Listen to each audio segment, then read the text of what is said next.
Hey, my loves. In today's video, we're going to be talking about the five, not 10, the five tiny underrated habits that helps me rebuild my finances and my life in my 30s. And when I tell you, you're going to want to stick around for all of them, okay? Okay, habit number one. It may not sound sexy, but trust me, this makes a huge difference. And it's to budget and track all your expenses. Like, honestly, I can't even imagine what I was doing with myself and my money, even like before like I started tracking my expenses. Because when I used to think I didn't have like lots of money, and granted, okay, I might not have a lot of money yet. You guys know I'm on a journey to building wealth, building multiple streams of income. But on that journey, you have to be able to manage your money well. You have to be a good steward of your money in order to make more money, right?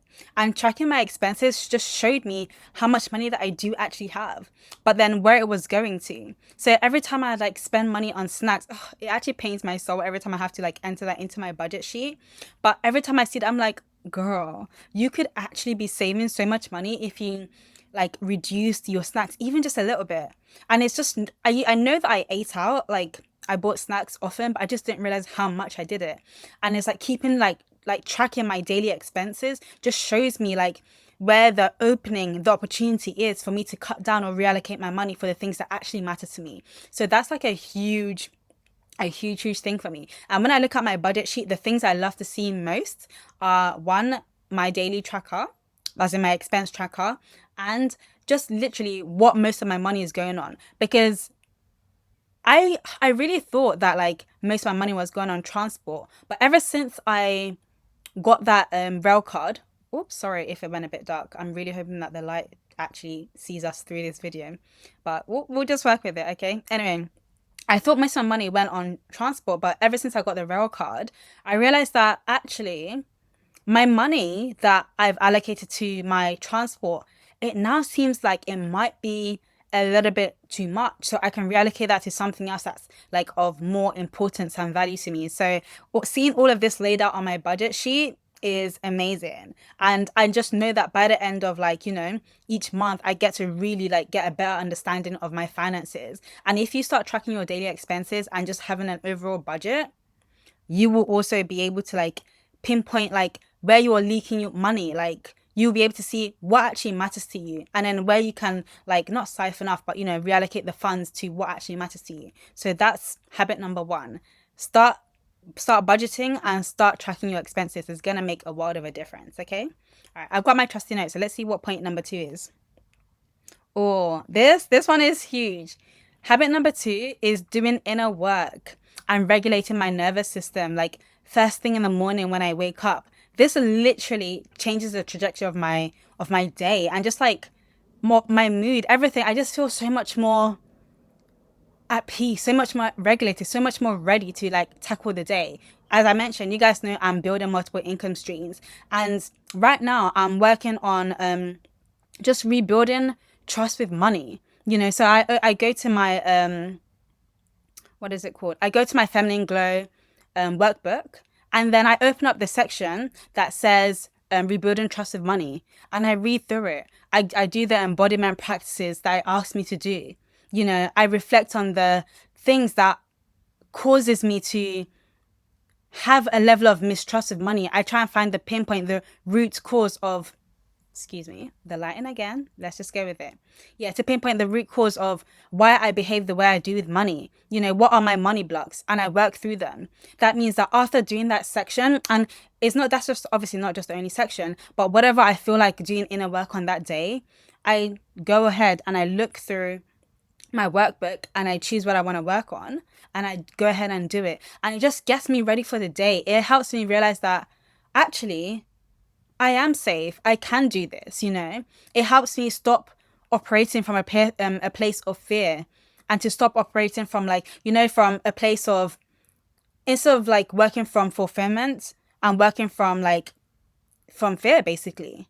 And I don't like operating from that place. I want to know that the things I'm choosing, the decisions I'm making are from places of alignment.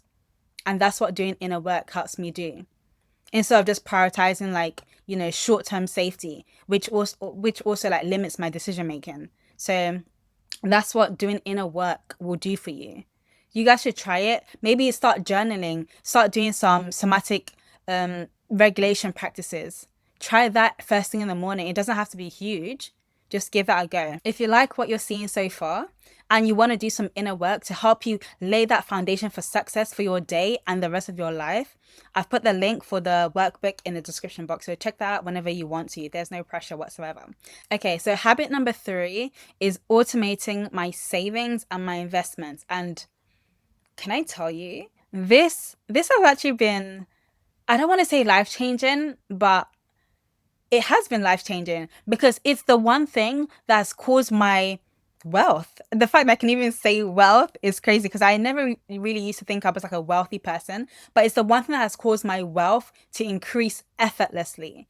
Because when I get paid from work, I don't even see the transaction between where the money never hits my bank account. It goes straight from my employers to my savings account. And the only one that really goes into my actual account is the rest of my money, and then I immediately like have the automated and transferred into my investment account, and I let it, when obviously when it's time for my investments to go out on a monthly basis, it just takes it automatically and I never have to think about it. So those things have been growing in the background with literally no effort. And I used to think, oh my God, where am I gonna save like this amount of money from? Where am I gonna get money to invest? But now I don't have to think about it. Literally, as the money comes into my account, it leaves into the respective accounts. That means that both my savings and my investments are growing. And it means that I'm preparing for the things that I want for my future. If you do it, it will help you prepare for the things that you want for your future. It will help you allocate money for if you want to buy a house, if you want to go on a trip, if you want to have money for retirement. You know, there's so many things that automating your savings will help you do. And now you don't have to think twice about where am I going to get the money from, because the money has already left. You're not operating from if I have money left after the end of the month. You're not going to have money left at the end of the month, unfortunately. You know, some lucky people do. But if you're intentional about how you utilize your money, make your money work for you. Automate it and make it, give yourself less friction to make saving and investing a possibility. And I know some of you might not be able to be at that stage where you can invest, but you can save. You can save, you can put your money in a high yield savings account or just a savings account with a higher rate of interest. And that in itself, as you see your money go up, let me tell you, whenever I see my savings account like go up, I'm like, oh, girl, one day soon I'm going to be a millionaire. Like it just gives you like that jolt of motivation, joy. Oh, I can't wait for you guys to experience it. If you guys are regular savers, let me know. How did you guys get started? Like what prompted you guys? Okay, let's go on to habit number 4. Let's see what it is. Habit number 4 is incorporating gentle activities that bring me genuine joy and peace in my daily life. And for me, that's taking scenic leisurely walks. Girl, if you watch any of my like recent videos, you guys know that I'm on that, you know, I love my hot girl walks like all the time. And unfortunately, London's cold and grey and you know, but wherever we can, I'm doing that. I'm getting out. And I love, bear in mind, walking to work, walking for anything other than leisure is different because I like taking intentional leisurely walks, intentional like scenic walks. It helps me relax. It helps me think. Oh, what was that? Sorry. Yeah, it helps me think. It just helps. It puts me in such a good mood. I feel so lighthearted. I feel so ready to like take on the day. I feel so. Oh, and you meet so many like interesting people on the way that want to talk to you. So for me, that's what I do. And for you, it might be, I don't know, taking a bubble bath. It might be getting your nails done at home or going to a salon. Like it doesn't have to be anything strenuous or long or intensive. Just something that genuinely, you know, that's minimum effort. That's the key. Minimum effort. It requires minimum effort, but it brings you genuine peace and joy and just helps you to relax and feel calm. That's the key there. And the 5th and the final habit that is highly underrated, but as actually, I think it's like one of the most important things that has really helped me rebuild my life, that's educating myself on personal finances and how to grow my money, how to optimize my money, how to diversify my money, you know?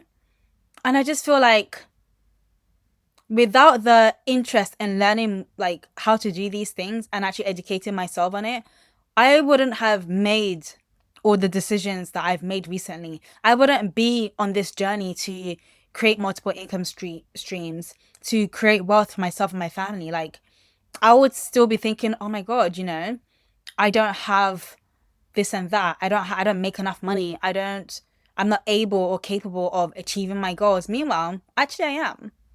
It is takes £36 that I spend to buy a Coursera course to teach me what I need to know to get that skill that will help me make significantly more money. And guess what? After I finish this course, after a few months, I'm going to apply for those jobs and I'm going to get it. Yeah. And I'm going to make so much more money. That's just one stream, Also, doing things like YouTube, learning about it, learning about my personal finance, learning about how to clear off my debt quickly, learning about how to invest, the different forms of investing, how to diversify my portfolio, how to save in a way that's actually making your money work for you by not just putting it in a basic savings account that has 1% interest rates, but actually putting in one that has a higher interest rate. So your money can be earning more money without you doing anything. All these things, just teaching myself these things has given me that growth mindset that it's just changed the trajectory of my life. Because I could be sitting here complaining 24/7, but guess what? I'm not. So use this as a sign to not, let yourself settle for thinking that, oh my God, I'm in my 30s now, or maybe you're in your late 20s, maybe you're even in your 40s or your 50s or your 60s, whatever stage of life you're in. Like, even if you're not where you want to be, it's never the end. You can always, you can always achieve your goals, do better, get to where you want to be, There isn't an excuse. I understand that things are hard. Trust me, I understand that things are hard right now, especially with the prices of everything increasing drastically. But you can afford to invest in yourself, educate yourself. Even if you can't financially afford to maybe increase the amount you're contributing to your savings and investment, you can educate yourself for free on YouTube. You can educate yourself for free by going to the library and reading up some books on investing and savings. There's podcasts that are free. So many amazing people will give you amazing knowledge that will help you progress in your financial life and in your overall life. Because let's be real, people say money doesn't bring happiness or whatever. Money will help you get on the way to get what you want that will bring you happiness. Money is a tool. The more of it that you have, maybe there's a certain point that it might not bring more happiness, but for now, it will help you get to where you want to be. And there is a level of happiness attached to that. Money will help you, give you the funds to contribute to the things that you want in life. Let's not fall into a trap of like, money doesn't bring you happiness. That's a whole different conversation for a different day, But right now, we can appreciate the things that we have, but we can always strive to learn more. So I hope this video was, useful and helpful for you guys. If you guys liked it, tell me more about, what you guys are currently doing, like the habits that you guys are practicing that are tiny and underrated, that's helping you rebuild your life and your finances. It was lovely speaking to you guys, and hopefully I'll see you guys in my next video. Bye.